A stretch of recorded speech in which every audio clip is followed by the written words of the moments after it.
Assalamualaikum warahmatullahi wabarakatuh.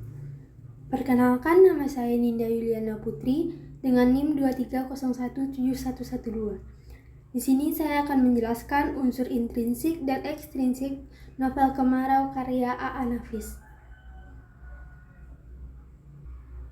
Yang pertama, saya akan menjelaskan unsur intrinsik. Unsur intrinsik yang pertama adalah tokoh dan penokohan. Tokoh pertama, Sutan Duano. Dia berperan sebagai tokoh protagonis. Sutan Duano adalah orang yang suka menolong sesama, sabar, pintar, dan tidak mudah menyerah. Yang kedua, Wali Negeri. Dia adalah seorang pemimpin di kampung, bijaksana, pemberani, dan berpikiran maju. Yang ketiga, Sutan Caniago. Dia seorang petani yang miskin. Sutan Caniago memiliki watak yang mudah putus asa. Yang keempat, Haji Tumpijo. Ia mengenal Sutan Duano dengan baik. Dia adalah orang yang bijaksana, baik, dan pintar. Yang kelima adalah Haji Samsiah. Dia adalah orang yang sombong dan suka berbohong. Selanjutnya, yang keenam adalah Lembak Tua. Ia juga mempunyai sawah yang luas dan dia memiliki watak sombong. Yang ketujuh ada Gundam, seorang janda 2 anak. Dia memiliki watak yang penyayang dan tabah. Yang kedelapan, Acin, anak yang lugu, pintar, selalu ingin tahu, periang, suka menolong, baik hati, dan penurut. Yang kesembilan, Rajo Bodi. Dia adalah orang yang berpegang pada adat dan berpikiran pendek. Dia memiliki watak yang pasrah, tidak mau berusaha, dan tidak mau merepotkan diri. Yang terakhir ada Saniah, seorang wanita yang suka membohongi masyarakat, licik, pendendam, dan suka memfitnah. Unsur intrinsik selanjutnya ada plot atau alur. Plot atau alur dalam novel ini pengarang menggunakan alur maju, karena hampir semua cerita pokoknya diceritakan secara berurutan sesuai dengan kejadian. Cerita ini dimulai dari musim kemarau yang panjang hingga sawah menjadi rusak. Semua petani mengeluh dan putus asa. Hanya seorang petani saja yang berbuat lain. Ia adalah seorang laki-laki sekitar 50 tahun. Laki-laki itu bernama Sutan Duano. Sutan Duano memulai suatu kehidupan baru. Beberapa bidang sawah yang terlantar diminta izin pada yang punya untuk dikerjakan. Konfliknya adalah Sutan Duano berusaha untuk membujuk masyarakat untuk mau berusaha mengangkut air dari danau ke sawah. Dia terus berusaha untuk membujuk walaupun tidak membawakan hasil. Masyarakat masih tidak mau bergotong royong, bahkan mereka menganggap Sutan Duano gila dan aneh. Klimaksnya mulainya dari fitnah Saniah kepada Gundam terhadap Sutan Duano, sehingga Sutan Duano diusir dari kampung tersebut. Kekecewaan Gundam pada Sutan Duano sehingga Gundam membiarkan Sutan Duano pergi dari kampung tersebut. Sutan Duano pun pergi ke kota Surabaya tempat anaknya, karena dia mendapatkan surat dari anaknya Masri yang menyuruhnya untuk ke Surabaya. Dan sesampainya di Surabaya, dia mengetahui bahwa mertua anaknya adalah mantan dari istrinya.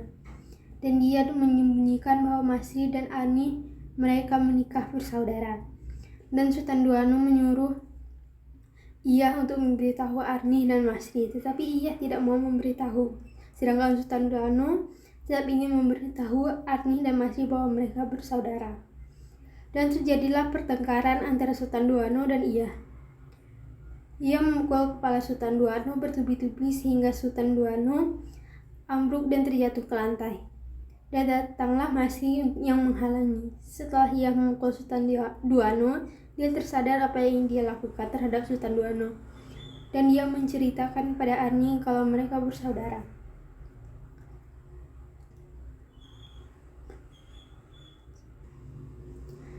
Selanjutnya penyelesaian dari konflik tersebut. Bertahun-tahun kemudian ia menemui ajalnya di rumah sakit. Tak lama setelah ia membuka rahasia perkawinan mereka dengan keinsafan dan kesadaran sebagai umat Tuhan yang tawakal dan beriman. Arni menikah kemudian dengan anak Haji Tumpijo. dan Masri menikah dengan teman sekerjanya. Sedangkan Sultan Duano kembali ke desa di tepi danau, hidup sekumpul dengan Gudam, di mana Acin dan Amah telah menjadi anaknya dengan sah. Unsur intrinsik selanjutnya adalah latar. Yang pertama, latar waktu. 1. Di waktu pagi dan sore. Setiap pagi dan setiap sore, para petani selalu memandang langit, ingin tahu apakah hujan akan turun atau tidak. Yang kedua, di waktu siang hari. Setelah matahari sepenuhnya turun, muncul di puncak bukit, diturutnya Sultan Caniago ke rumahnya. Yang ketiga, di waktu malam. Pada suatu malam, setelah Sultan Duano sembahyang Isya dan berzikir seperti biasanya, diambil buku tafsir karangan Sudiwe lagi. Ia hendak membaca pula, tapi surat Masri ada di antara lembarannya itu. Surat-surat itu dijadikan sebagai tanda halaman yang sedang dibacanya. Yang keempat, di waktu sore hari. Di suatu hari Kamis sore, ketika ia mengadakan pengajian lagi untuk kaum perempuan di suraunya, ketika Sultan Duano sudah merasa tiba saatnya untuk mempengaruhi kaum perempuan itu bergotong royong mengangkut air, sebab kentara bedanya sawahnya dengan yang disiram dengan yang tidak.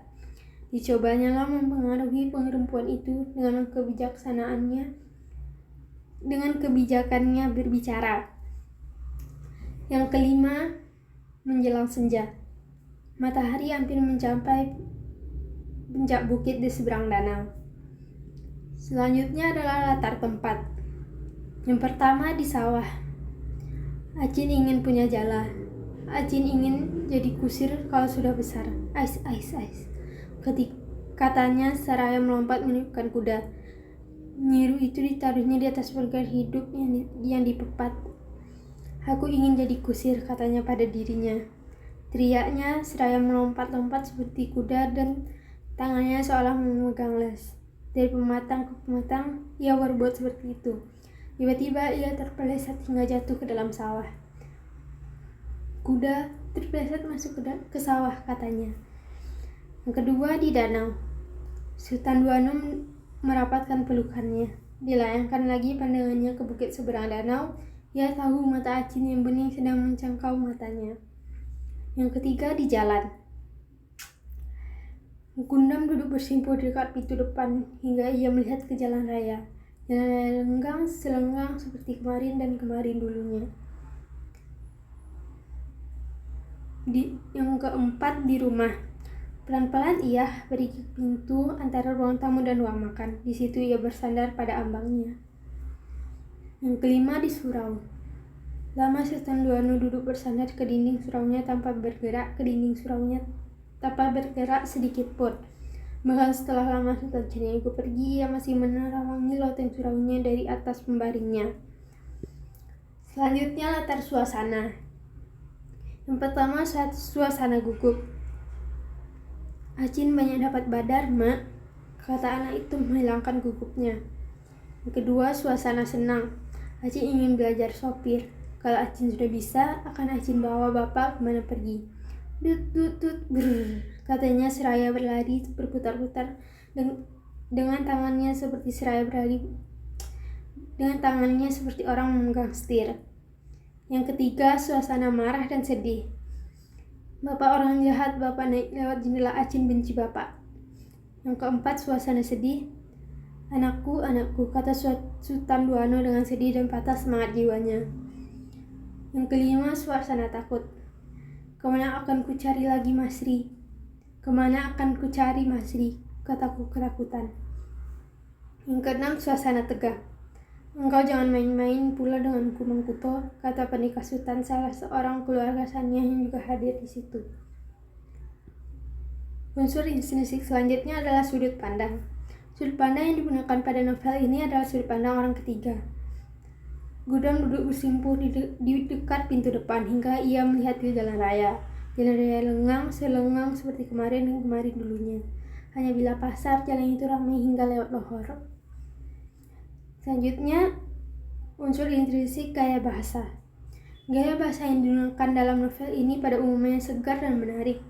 Anafis menggunakan bahasa Minang, bahasa daerahnya. Contohnya bedo, wali negari, sultan, ete, mengkuto, rajo, dan lain-lain, yang mana bahasa tersebut merupakan bahasa daerah Minangkabau. Unsur intrinsik yang terakhir adalah tema dan amanat.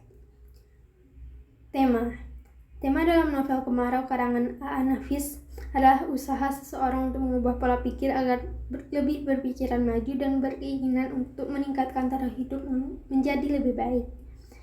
Yang kedua, amanat. Jika kita ingin memperoleh hasil yang lebih baik, maka kita harus berusaha. Hidup berjuang dengan keikhlasan adalah jalan untuk menemui Tuhan Yang Maha Esa. Bukan kemewahan tujuan hidup. Tujuan hidup adalah kedamaian, tidak berbuat dosa tapi banyak pahala. Kalau hati disakiti orang, jangan ambil tindakan pikir dulu. Pikirkan dulu adakah gunanya kita marah atau tidak. Selanjutnya, unsur intrinsik yang ada pada novel Kemarau karya A.A. Nafis. Nilai-nilai. 1. Nilai hakikat hidup manusia. Masyarakat yang menganggap hidup itu buruk, tetapi manusia wajib berusaha berikhtiar supaya hidupnya menjadi lebih baik. Yang kedua, nilai hakikat karya manusia. Masyarakat yang menganggap karya manusia untuk memberikan kedudukan yang penuh kehormatan. Yang ketiga, nilai hakikat hubungan. Manusia dengan alam sekitar, masyarakat memandang alam sebagai sesuatu yang dahsyat sehingga manusia hanya bisa menyerah saja tanpa usaha yang lebih. Yang keempat, nilai hakikat hubungan manusia dengan sesama. Masyarakat yang mementingkan hubungan vertikal antara manusia dengan sesamanya, masyarakat yang mementingkan hubungan horizontal dengan sesamanya, yaitu orang-orang dalam masyarakat ini amat bergantung pada sesamanya dan berusaha menjaga hubungan baik dengan tetangga dan sesamanya. Baiklah, itu saja yang dapat saya sampaikan. Terlebih dan terkurangnya, saya mohon maaf. Assalamualaikum warahmatullahi wabarakatuh.